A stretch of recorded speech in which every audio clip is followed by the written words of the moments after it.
بسم اللہ الرحمن الرحیم۔ السلام علیکم پیارے بچوں، کل ہم نے مادر ملت محترمہ فاطمہ جناح کے بارے میں پڑھا۔ آج ہم صفحہ نمبر 19 سے اپنی پڑھائی کا آغاز کرتے ہیں۔ اسکول میں پڑھائی کے دوران اپنا سبق اسی دن یاد کرتی، کسی کام کو دوسرے دن پر ٹالنا انہیں اچھا نہیں لگتا تھا۔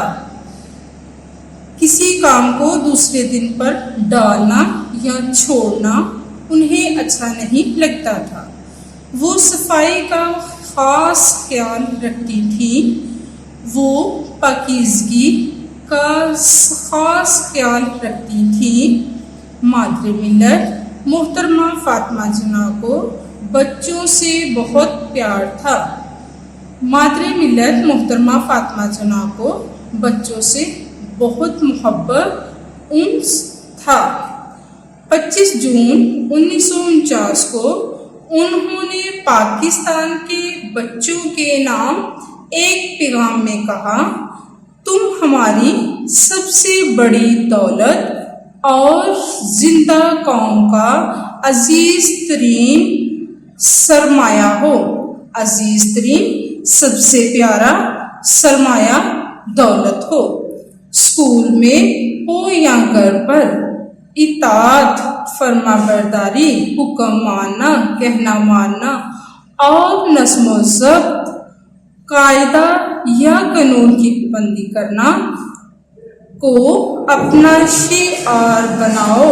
شعار، طریقہ، وقت کی قدر کرو، وقت کی اہمیت کو جانو۔ قدر کا مطلب ہے اہمیت۔ تعلیم اور کھیل کود کے ساتھ ساتھ مطالعے کی بھی عادت ڈالو۔ مطالعے، پڑھائی۔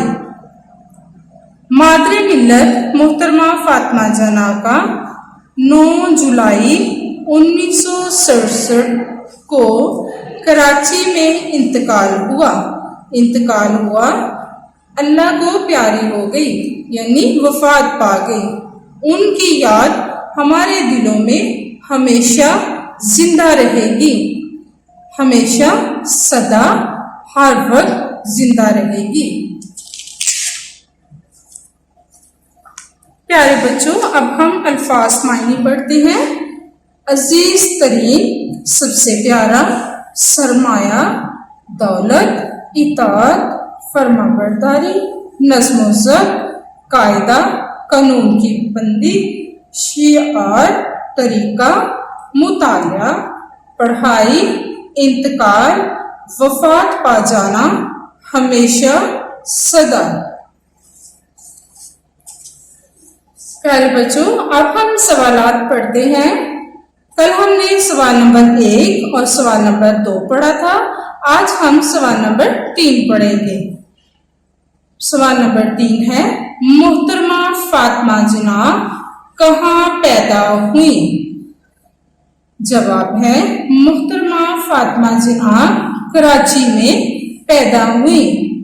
سوال نمبر 4، محترمہ فاطمہ جناح کو دیے گئے لقب کا نام لکھیے۔ جواب ہے، محترمہ فاطمہ جناح کو مادر ملت کا لقب دیا گیا۔ مادر ملت، اس کا مطلب ہے قوم کی ماں۔ یہ مادر کے نیچے جو زیر لگی ہوئی ہے، اس کا مطلب ہے کا، اور یہ مرکب اضافی ہے، مادر ملت یعنی قوم کی ماں۔ سوال نمبر 5 ہے، محترمہ فاطمہ جناح نے کتنے سال لندن میں گزارے؟ جواب ہے، محترمہ فاطمہ جناح نے 5 سال لندن میں گزارے۔ پیارے بچوں، اب ہم اپنے گھر کا کام دیکھیں گے۔ آپ لوگوں نے پڑھائی کرنی ہے اور سوال نمبر 3 اور 4 گھر کے کام میں لکھنا ہے۔ شکریہ۔